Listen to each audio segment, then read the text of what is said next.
Now we will have a closer look on the addition of borane to unsymmetrical alkenes.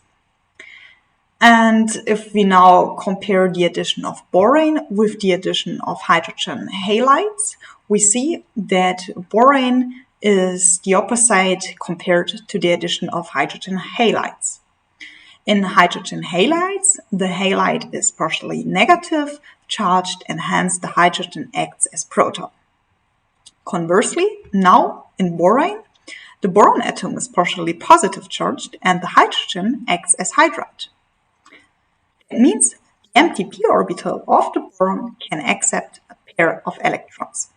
Hence, borane adds to the carbon-carbon double bond to form alkyl borane in a hydroboration reaction. Now we will have a closer look on the detailed reaction mechanism. So we can start with unsymmetrical alkene, and then we have the borane next to it.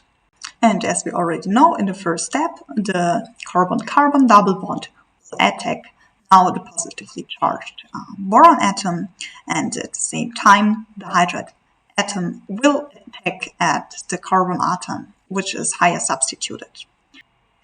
And if you now compare the addition of borane with the addition of hydrogen halides, then you can see that for the borane addition, the hydride reacts as former the halide.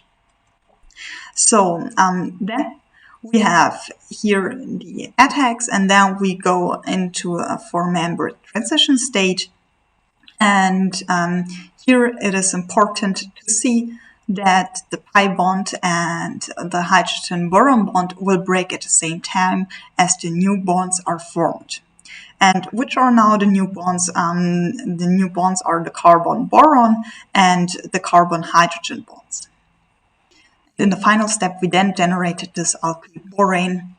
And what is now important is that this is a syn addition, and the hydroboration is regioselective, and the boron adds always to the less hindered carbon atom. And if we now talk about borane addition, it is important to see that if we have a borane, this addition can happen 3 times until all boron-hydrogen bonds are replaced by boron-carbon bonds. That means we start with a borane, and then we produce in the first step an alkyl borane, in the second step dialkyl borane, and in the third and trialkyl borane.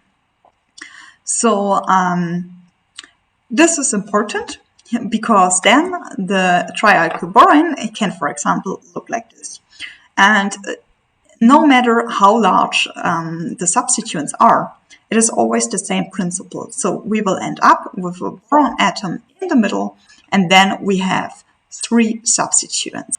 And this is important that you always identify the main structure. So here, for example, we have a boron atom, and then we have 3 substituents, and we do not care about how large, for example, are these. So you could also imagine that these methyl groups are not methyl groups, but butyl groups, for example. Then the substituents looks much larger, but the main principle and the main reaction mechanism is totally the same.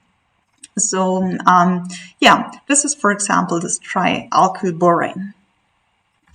And now we do not want to end with a trialkyl borane, but ideally we would like to form an alcohol. That's why we do this reaction.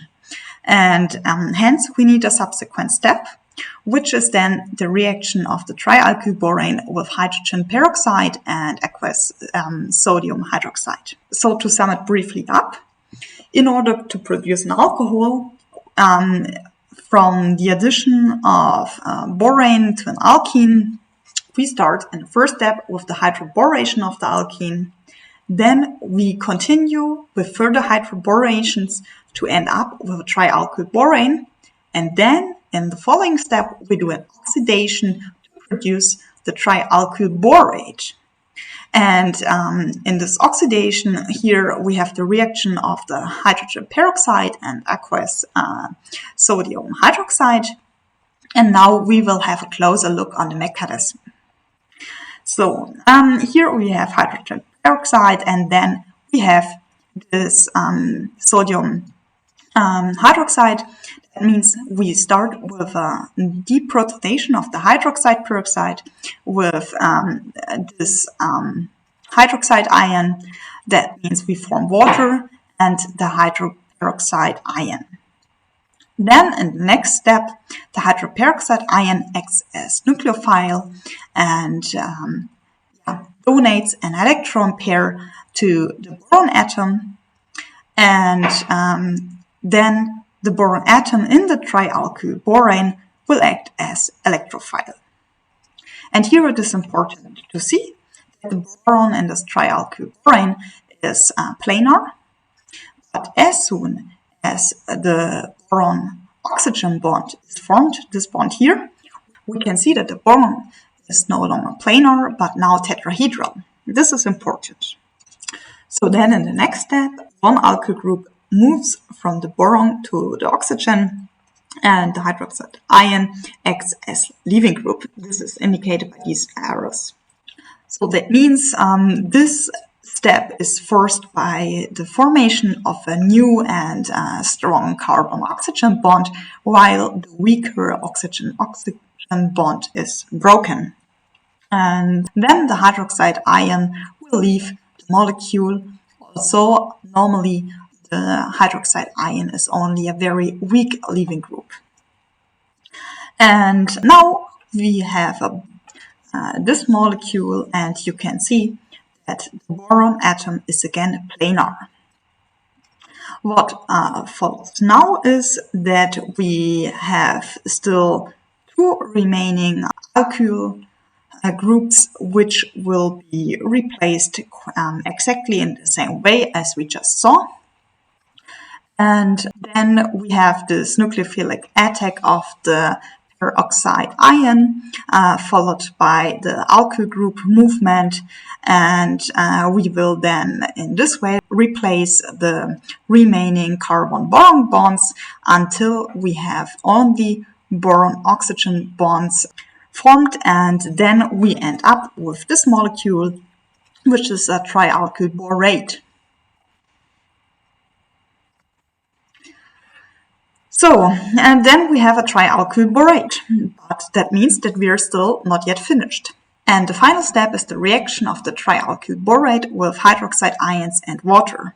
And more specifically, the trialkyl borate reacts in a series of 3 nucleophilic substitution reactions to form 3 molecules of alcohol and boric acid. And this is the hydrolysis of the trialkyl borate. And if we now have a look on this reaction mechanism, we can see here this trialkyl borate. Then we are again in basic conditions. That means the hydroxide ion will attack the boron atom. Then the former planar boron atom in the trialkyl borate will develop towards a tetrahedral boron atom. Then we have the substitution reaction and we form the first boron hydroxide bond. Then we also have water around. That means we can do a protonation in order to produce the first molecule of our desired alcohol. And then you already know the scheme, so we still have 2 bonds left, which have to be replaced in the same way. That means we repeat all these steps. And at the end, we end with the boric acid and 2 more alcohol molecules. So in total, we then produce 3 molecules of our desired alcohol. And after all these steps, we are now happy because we produce the anti-Markovnikov product, which is a primary alcohol. So to summarize, how can we make an anti-Markovnikov alcohol, which is a primary alcohol? We have to do several steps. First, we start with a hydroboration of the alkene. Then we continue with further hydroborations in order to produce the trialkyl borane. Then subsequently we have to do an oxidation to produce the trialkyl borate, and this reaction has to be done in basic conditions. And finally, in the last step, we do a hydrolysis of the trialkyl borate, and we form 3 equivalents of the desired alcohol, and this has again to be done in basic conditions.